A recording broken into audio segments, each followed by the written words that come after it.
Let's start the last session of these 3 days with the speech of Monica Parmilani, the PI, scientific PI of this project.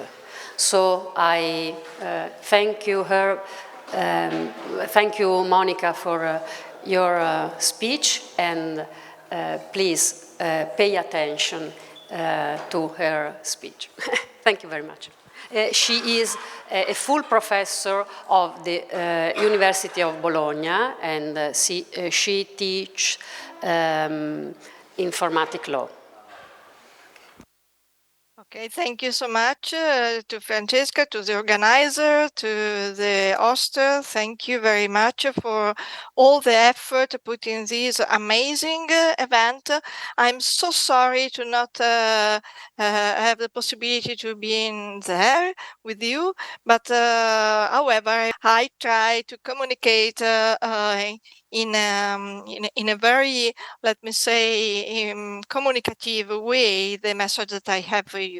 First of all, we start with the title, Next Generation Competencies and for Digital Citizenship. So, next generation are you, and you need special competencies new for the digital society that we are living, and a new skill for acting with a new attitude called digital citizenship. So the speech is focused on this. What is needed today for become a good citizen in the digital society?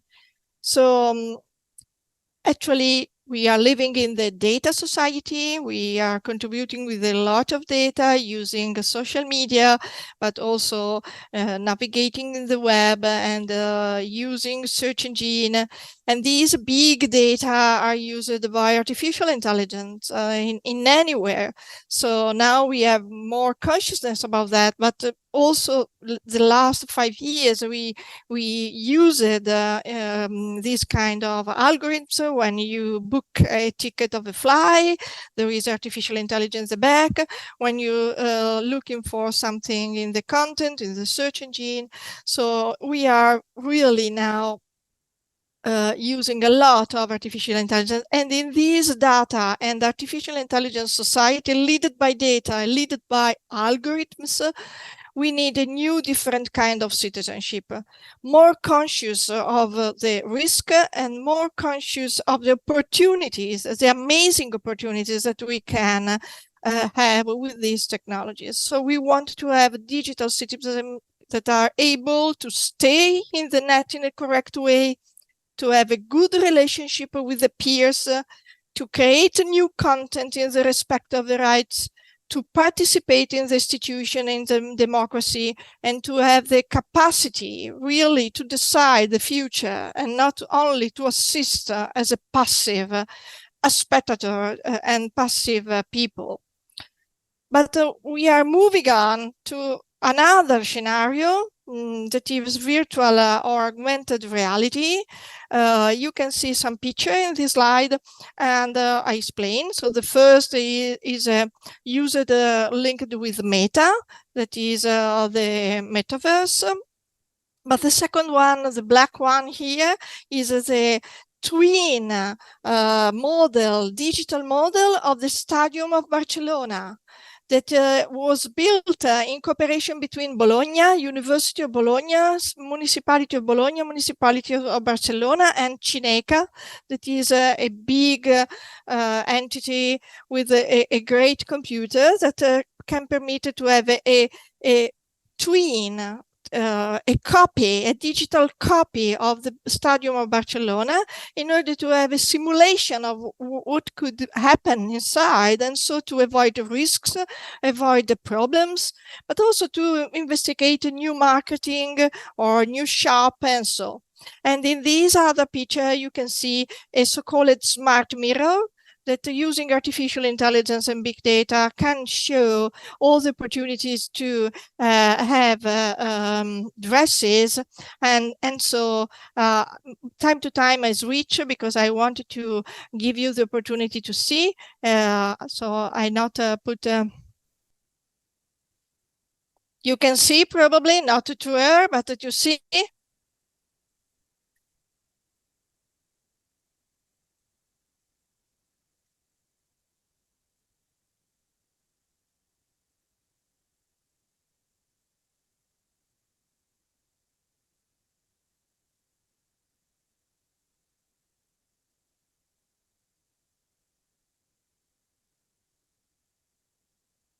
Okay.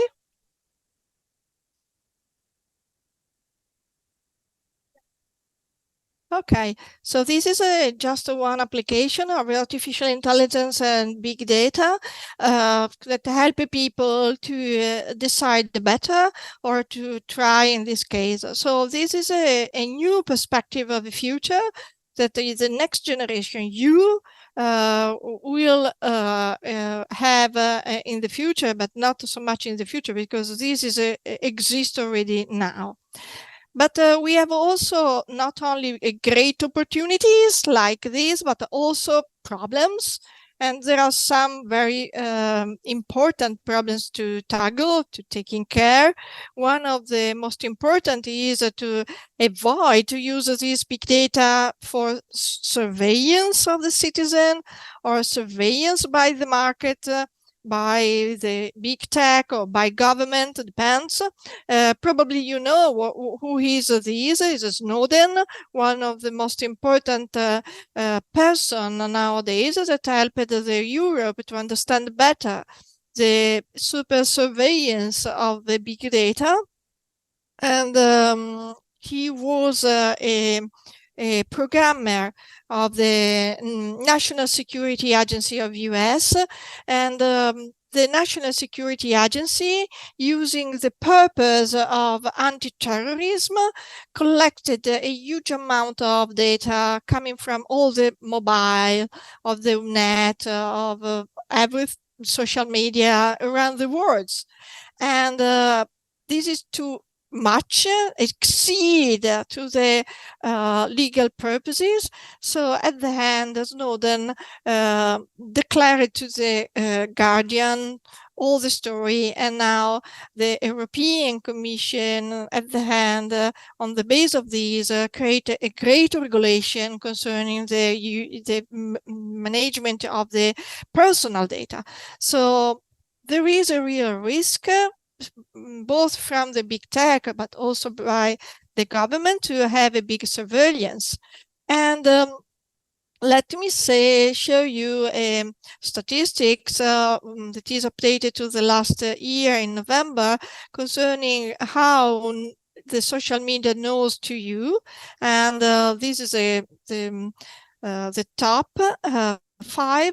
So these are social media knows a lot about you, and especially someone uses the face recognition and the images of the videos, images for detecting not only the people but all the environment, classify you on the base of environment, of the object, of the nature that you have in the back of the picture, and on the basis of a geolocalization, and put it together in content, face recognition and image recognition, and the location. The big data and the big amount of these data can create a sort of classification of you, a network of your information like this. So the big tech collect everything, like Amazon, including Google and Facebook, Instagram, and so far.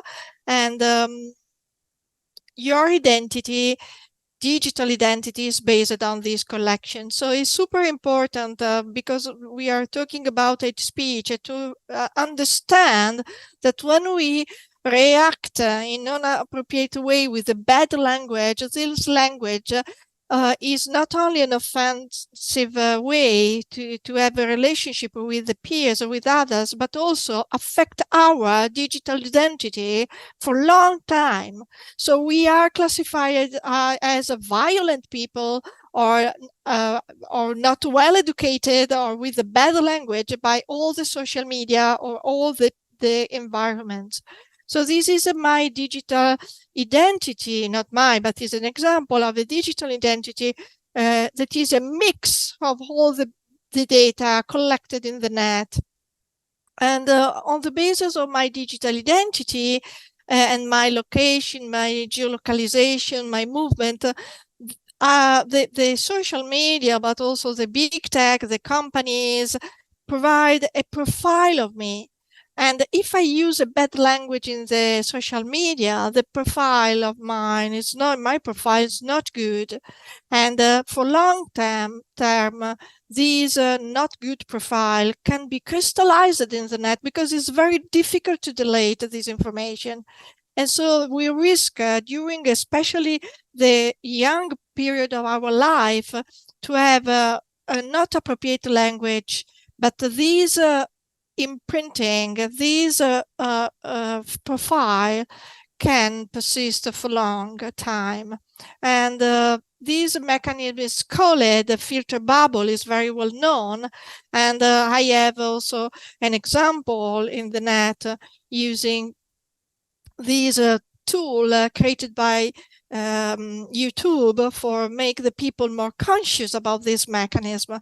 Suppose that I would like to select my preferred characters. I a climate denier. So suppose that during my chat, I express my speech and against the climate change. And the filter bubble create a profile of me like a climate denier. And in this case, all the content is oriented to support my idea, not to open my mind, but to support my thought. And so I reinforce my convincement, my opinion, because the social media suggests me in principle what I want to listen. And this mechanism is very famous, especially created in Netflix or in another, on Amazon. When you buy something, Amazon support your thought and your preferences and insist in this direction. So the filter bubble exists, and the digital citizen, the new generation, need to be conscious about that, especially in the light of the not correct language used inside of the internet, because these can affect the profiling of the people. Artificial intelligence time to time makes errors, so we don't have only the human errors. We have also the artificial intelligence errors. This is a classification of the pictures in the internet. The goal is to recognize dogs, very kind of dogs, but you can see the muffin is recognized by Chihuahua, and the other stuff are recognized by dogs. So we have our behavior that are not perfect, but on the top of that, we need to consider that also the artificial intelligence is not really so smart at the end, and they put on the top also their mistakes. And generally, these mistakes are, let me say, not so big, but if these mistakes are in the topic of the religious stuff, or the opinion of the people, the philosophy, convincement, or the color of the skin, this is a great problem, because create a super important topic of discrimination. And this is a study conducted by a girl, a researcher of your age, so in MIT, that discover how much the recognition of the face algorithm can produce a big a big problem for the people with not white skin. Sorry. So the first output of this research was that the male and female are not recognized in the same way. So pay attention, girl, because also Instagram or the others, Facebook and the others, TikTok, can recognize your face, but in different way respect the male, with the errors more frequent in the female rather than the male. And if we have a distinction by skin color, we have also another distinction. The researcher tested 3 software, one from Microsoft, one for Face++, that is an algorithm by China, and IBM. And at the end of the research, the errors between the white man and black woman is of 34.4%. What does mean? That we have a face recognition for the airport, for instance, that is quite frequent, especially in the US, but also in Dubai and in China. There is the 35% of errors of recognition, depending to the sex and depending to the gender and depending to the color of the skin. And this could create great problems, like false positive arrest, just because the face recognition algorithm detected wrong people and confuse your identity with another identity. So this is what we intend with the competencies for the digital citizenship, because you are living in a different society full of these kind of technologies that are in general very positive, but on the other side we have these big risks that can affect the rights, the human rights of the people. So bad data can create bad algorithms. This is another important experiment, very curious, called Norman. Norman is a character of Psycho, the movie of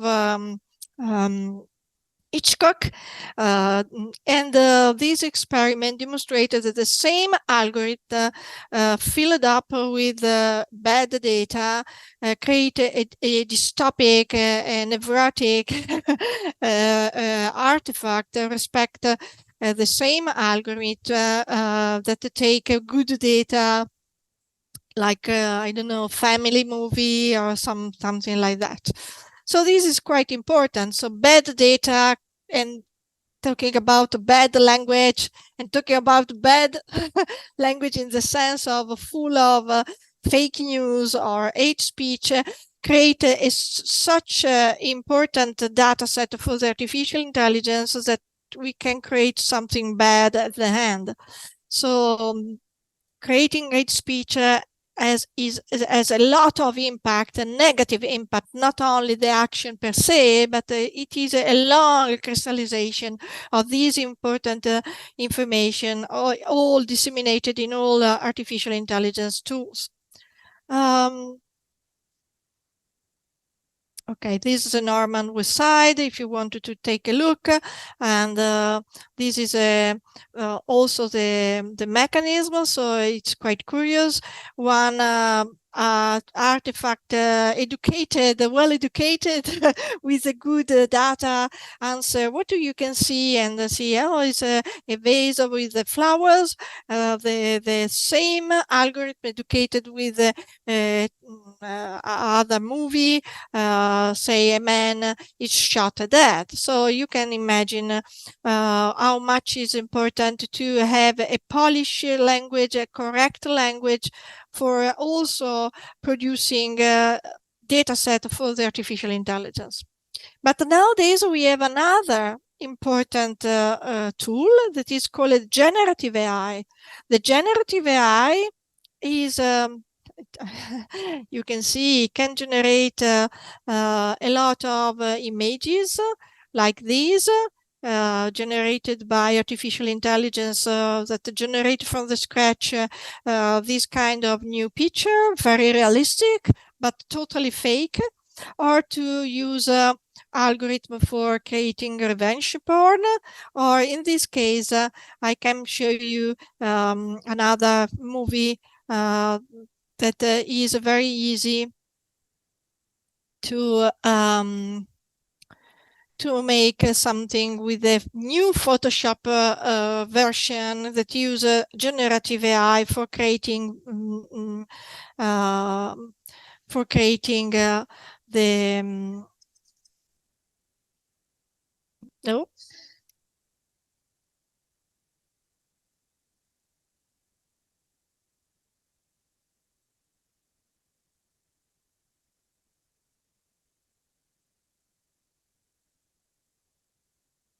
So you can see how much easy it is to manipulate the images and to create something really new and very realistic. So can you imagine to use these for creating something very offensive and that support some action of cyberbullying or cyberbullying, to attack with also a violent relationship the other peoples. So hate speech is not only speech, but is also imaging, or this kind of manipulation or creation of material that are very offensive for the people. So it's not only a problem of language, but nowadays it's so easy to create so realistic images of videos that and audio also as well with the voice of the people, that we can create very different kind of offending material in the net.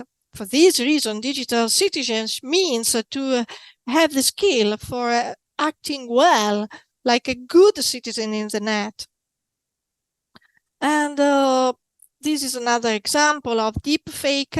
So the movie that are manipulated by artificial intelligence and with the help of some actors are manipulated that are very, very similar. And so these kind of technology is very easy, and also the teenagers can create something against the same peers in the classroom and create a very offensive videos, very realistic. They can came viral in the net. So these kind of technologies exist for make our activities better, not for offending people. And this is what we intend for digital citizen, because we need to protect the rights that we have already obtained by great fighting and a great century. So we need to protect rights. In this case, artificial intelligence uses the court of the US, like Arizona, Massachusetts, Wisconsin, create something on the basis of the data set collected by the net and create a profile, and on the basis of this profile suggest to the judge how much the people must stay in the jail. And in this case, Black people are more affected by a negative output by the algorithm respect to the white people, because of the statistic data are not in favor to the Black people in the jail, because the population in US in the jail are mostly Black people. So we needed to protect rights and also people, and this is really an important skill to acquire in the digital citizenship. But also protect your personal data, not to communicate data so much personal, especially concerning health. This application is a application for female people on fertility, and it's very famous, was very famous in US, till the Washington Post declared that these data were shared with the employer without the consent of the woman. And because of the artificial intelligence can predict the pregnancy before that the woman is able to discover, the paradox was that the employer can understand the intention of the woman to be pregnant before the people are interested in. And so this is the skill that you need also for acting in an appropriate way for defend yourself in this digital society, but also to have the skill for reading also the visualization in the net, the data in the net that are very much distorted frequently, especially in the domain of the political side. This is a tweet image posted by Trump after the election of Biden for supporting the thesis that the winner is him. And you can see that the first image is colored, much more colored in red. Red means Trump and blue means Biden. But you can see the red is very, very frequent in this first image, but we know that the voters is not land, but are the people. And so the correct image is based on not on the of the land, but on the number of inhabitants for cities. And so if you take the same figures and the same picture in the good perspective of the data and visualization, the story is completely different.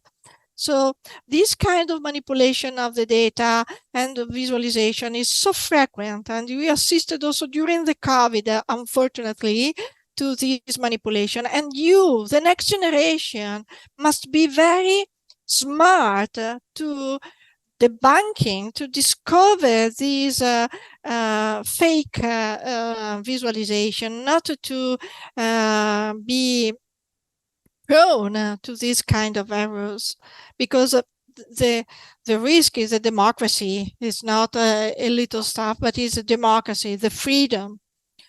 And I suggest finally a very nice tool just for fun, because another very important topic is that for the next generation, we believe that the gamification is a good instrument for educating and for passing learning. So this is not for our project FASTLISA, but in another European project. And this is a game where you try to be an influencer in one of the social media, and to measure your output and success, but also your stress, or also your activities, and balancing stress, passion, and followers. You can measure how much difficult it is to maintain a good language and to have a lot of followers and not to be crazy and mad with the stress. You can see the website here. If you want, you can see, I show you, this is a website, and you can ask to laugh or to stream or respond the comment. It's a simulation of what is in the back of the influencer, and it's not easy to maintain balanced the language, the good language, and in the meantime to have a follower. So this is a demonstration that a lot of influencers use hate speech intentionally for grow up their followers, and so to be paid by the platforms.